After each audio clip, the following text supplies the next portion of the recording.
지난 13일 판문점 공동경비구역을 통해 귀순한 북한군의 부상은 앞서 전해드린 대로 매우 심각한 상태입니다. 당시 우리 쪽을 향해 달려오는 병사에게 북한 추격조가 40여 발의 총탄을 무차별 난사했죠. 그런데 우리 군은 왜 단 한 차례 대응 사격도 하지 않았는지에 대한 논란이 계속되고 있습니다. 국방부를 출입하는 정치부 김민관 기자와 좀 더 짚어보겠습니다. 김 기자, 우리 군이 왜 대응 사격을 하지 않았느냐, 이것이 논란의 핵심이죠? 그렇습니다. 하지만 JSA라는 특수성을 고려할 때 북한군이 쐈으니 우리 군도 쏴야 한다는 건 맞지 않습니다. JSA에서는 현장 지휘관이 상황을 종합적으로 판단해 대응 사격 여부를 결정하게 되는데 우선 정전협정 위반 사항을 따져봐야 합니다. 만약 북한군이 군사 분계선을 넘은 이후에도 총격이 계속됐다면 이는 정전협정 위반은 맞습니다. 네, 그런데 워낙 짧은 시간, 짧은 거리에서 발생한 일이기 때문에 판단을 내리기가 쉽지 않았겠군요. 네, 그렇습니다. 군사분계선 북측 약 10m 지점까지 차량을 타고 접근한 북한군은 이후 군사분계선 남측 50m 지점까지 달려오다 총을 맞고 쓰러졌습니다.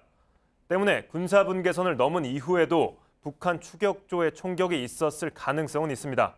하지만 말씀하셨다시피 불과 몇 초 사이에 벌어진 일이기 때문에 추가 조사가 필요한 상황입니다. 네, 아직까지 공식 발표가 나오지 않아서 논란이 계속되고 있는 것 같은데 이 북한군이 군사 분계선을 넘어온 뒤에도 우리 쪽으로 넘어온 뒤에도 북한군의 사격이 계속됐다면 우리 군은 어떻게 대응을 했어야 하는 겁니까? 네, 우선 JSA는 유엔군의 통제를 받는 지역입니다.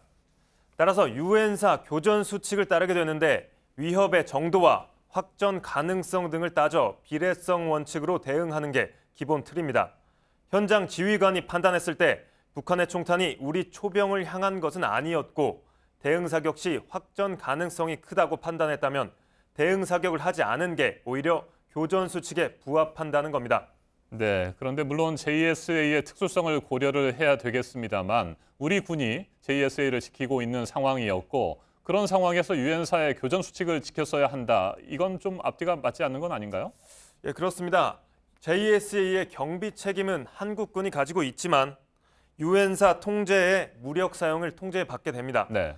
따라서 군 당국은 이번 사건을 계기로 JSA에서도 한국군 교전 수칙을 적용토록 하는 방침을 검토 중인 것으로 전해졌습니다.